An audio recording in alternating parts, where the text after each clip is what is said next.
क्या आपने कभी ऐसा महसूस किया है कि अब और आगे कुछ नहीं बचा? कि आपकी ज़िंदगी की कहानी वहीं ख़त्म हो गई है, जब लोगों ने आपको छोड़ दिया, सपने टूट गए और असफलताएं मिली, जब दिल दुखा और आत्मा थक गई। लेकिन सुनिए, बाइबल कहती है आपकी कहानी अभी ख़त्म नहीं हुई है। क्यों? क्योंकि परमेश्वर अभी भी आपके लिए काम कर रहा है।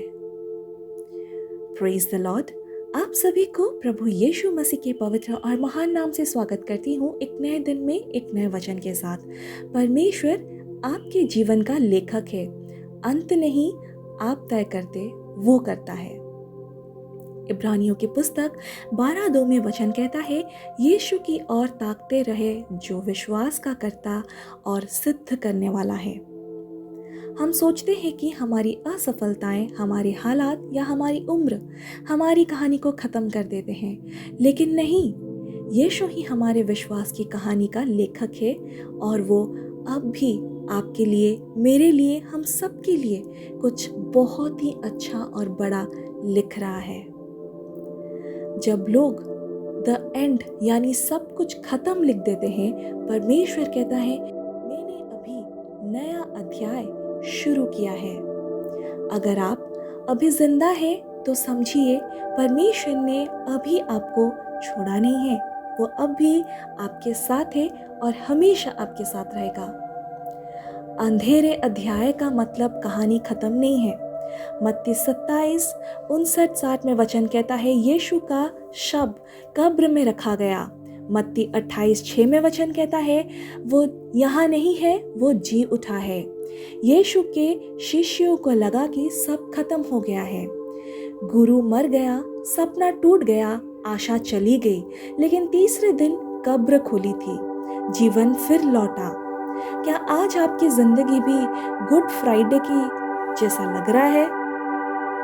अंधकार, चुप्पी और डर?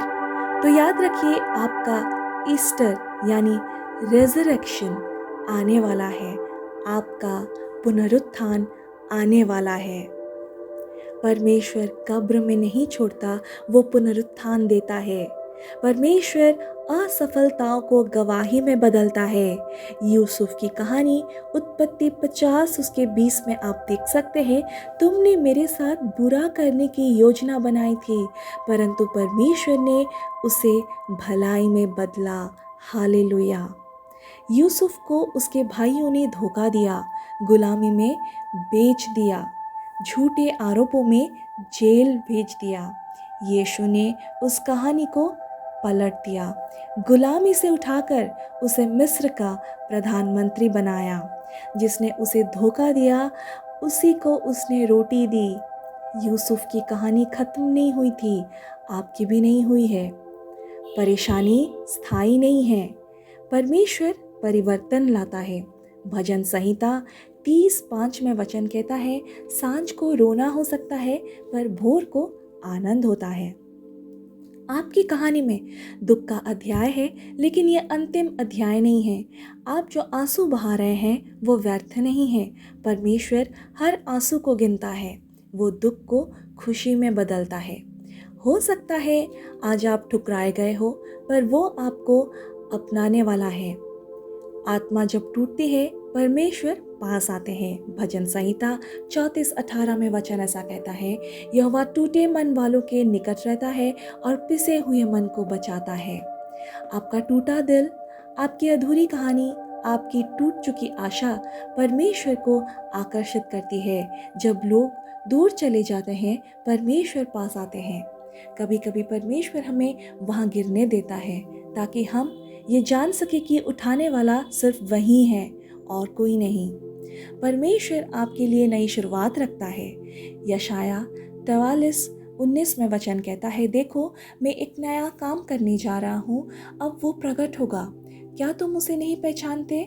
परमेश्वर सिर्फ बीते हुओं पर काम नहीं करता, वो नया करता है, नया अवसर लाता है, नया जीवन देता है, नया उद्देश्य रखता है और नई दिशा दिखाता है। हो सकता है आज आपको लगे कि सब कुछ बिखर गया है, लेकिन परमेश्वर उसी बिखरे हुए टुकड़ों को समेट कर कुछ सुंदर बनाने वाला है। आपकी कहानी अभी ख़त्म नहीं हुई है, क्योंकि परमेश्वर ने अंतिम शब्द अभी नहीं बोला, क्योंकि वो कहानी को मोड़ने का विशेषज्ञ है, क्योंकि वो अंत को शुरुआत में बदल सकता है। अगर आप टूटा हुआ महसूस करते हैं, याद रखिए टूटे हुए पात्रों में भी प्रकाश चमक सकता है। आइए आप मेरे साथ ये प्रार्थना करें विश्वास के साथ। हे स्वर्गीय पिता, कभी कभी मुझे लगता है मेरी कहानी यहीं ख़त्म हो गई है। हार, दर्द और असफलता ने मुझे थका दिया है, पर आज मैं तेरे वचन से ये समझता हूँ कि तू अब भी मेरी कहानी लिख रहा है। तू मेरा लेखक है, तू मेरी आशा है। मुझे विश्वास दे कि जब मैं खुद हार मान लूँ, तब भी तू काम कर रहा है। यीशु के नाम में प्रार्थना करता हूँ, आमीन। अगर आज का वचन आपसे बात की है तो ज़रूर इस चैनल को सब्सक्राइब करें और अपने दोस्तों को, रिश्तेदारों को उत्साहित करने के लिए ये वचन उनके साथ शेयर करें।